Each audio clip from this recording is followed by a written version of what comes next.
Hello guys, good morning. Yan, umagang-umaga is magluluto tayo ng pakbet. Yes, magluluto tayo ng pakbet. Nandito pala yung aking pinsan. So yan guys, no, magluluto ako ng pang breakfast namin para perfect yung araw namin, char.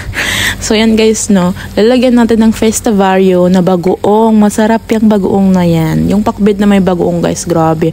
Ang sarap-sarap. So igigisa natin yung bagoong guys para naman maalis-alis yung ano niya, yung lansa niya. Gigisa muna natin sa ating mga lamas. So yan guys, no, ang sarap niya yun. Perfect na perfect yan sa ating mga gulay.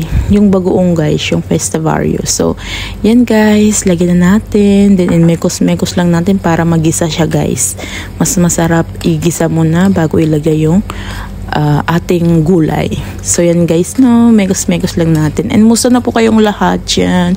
Sa lahat po ng OFW around the world. Sana all around the world.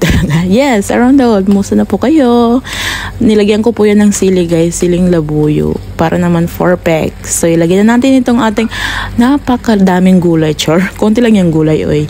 So lagyan natin, yung gulay ko guys is meron ako dyan na natira pa para magluto naman ako ulit. Char! So yan guys, nakakamiss kasi yung guys, nakakamiss kasi yung pakbet guys sa Pinas. Ganitong niluluto ko pag walang budget.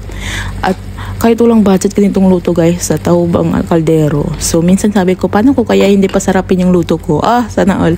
Kasi kapag nagluluto talaga ako kahit kangkong, na lang yan, tahub-tahub talaga yung kaldero. Piling chef. Sana all. So yan guys, no, don't forget to share and follow my page.